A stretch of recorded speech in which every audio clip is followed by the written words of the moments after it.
तो हेलो दोस्तों, स्वागत है हमारे नए YouTube channel study of care में। तो दोस्तों, क्या आप लोग भी अभी बोर्ड का पेपर दे के आए हैं? तो चलिए मैं उसका हल बताता हूँ यहाँ पर क्या और कहाँ पर कैसा होगा। जिसका भी 801 FG होगा वो इस वीडियो को ध्यान से देखेगा और अपना पूरा जान ले कि हमने कहाँ पर और कितना कितना सही किया है।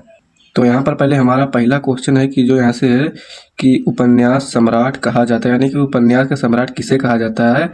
तो जो उपन्यास का सम्राट कहा जाता है वो प्रेमचंद को उपन्यास का सम्राट कहा जाता है। पहला आंसर आपका बी सही जाएगा। और यहाँ पर दूसरे नंबर क्वेश्चन है हमारा यहाँ से, मेरी आत्मकहानी के लेखक हैं, यानी मेरी आत्मकहानी के लेखक कौन है।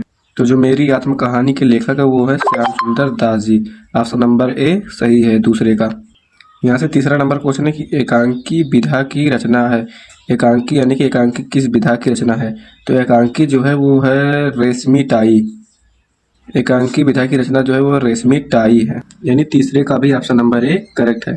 यहाँ पर चौथा नंबर क्वेश्चन है, राष्ट्रभाषा और राष्ट्रीय एकता रचना के लेखक। राष्ट्रभाषा और राष्ट्रीय एकता रचना के लेखक जो है वो हमारे ऑप्शन नंबर डी सही जाएगा।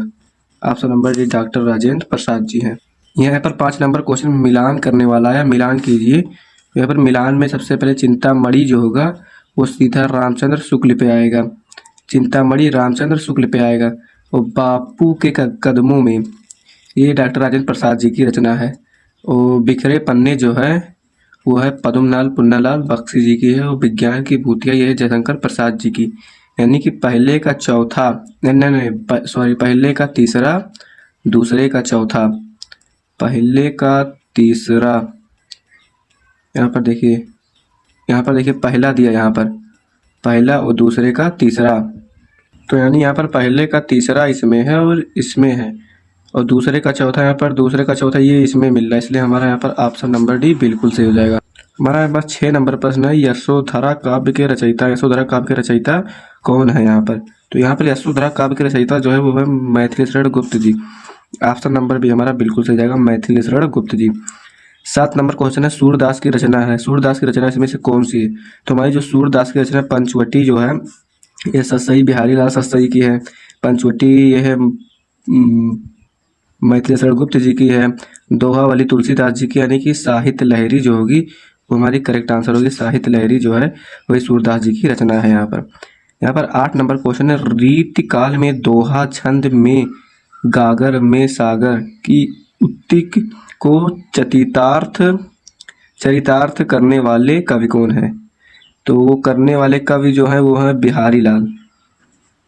ऑप्शन नंबर सी हमारा बिल्कुल सही जाएगा। यहाँ के बाद 9 नंबर क्वेश्चन है कि द्विवेदी युगीन कविता की विशेषता है। द्विवेदी युगीन कविता की क्या विशेषता है। तो वो है आत्मपरक रचनाएं।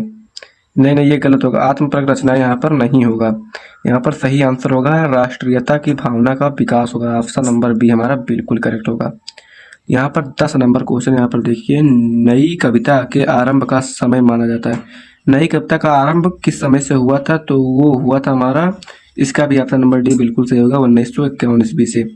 यहाँ पर 11 नंबर क्वेश्चन है कि देख सुदामा की दीन दशा करुणा करे करुणा निधि रोए। मतलब उपयुक्त पंक्ति में कौन सा रस पूछा है। तो यहाँ पर करुणा यानी कि शोक बनाया जा रहा है, इसलिए यहाँ से हमारा जो होगा वो होगा करुण रस। ऑप्शन नंबर बी बिल्कुल सही होगा। यहाँ पर 12 नंबर क्वेश्चन है, तन मन वचन मोर पनुसाचा और रघुपति पद सरोज चितुराचा। इसमें अलंकार पूछा है, मतलब कि कौन सा अलंकार है इसमें। तो उसमें ये एक दूसरे का एकदम रूप बता रहा है, इसलिए यहाँ पर रूपक अलंकार होगा। ऑप्शन नंबर डी इसका भी करेक्ट होगा हमारा। यहाँ पर पूछा अर्धसम मासिक छंद है। अर्धसम मासिक छंद कौन सा है। तो वो हमारा सोरठा। Option number B. उपग्रह में प्रयुक्त उपसर्ग है। उपग्रह में कौन सा उपसर्ग है। तो उपग्रह में उपसर्ग है, वही सही होगा। निम्न में से किस पद में बहुब्रीहि समास है। तो इसमें जो बहुब्रीहि समास जो होगा वो होगा चौराहा। ऑप्शन नंबर डी बिल्कुल सही, चौराहा होगा। आकाश का पर्यायवाची तो सबको पता होगा, गगन। यहाँ पर ऑप्शन नंबर ए। यहाँ पर युष्मद शब्द का प्रथमा विभक्ति बहुवचन का रूप है।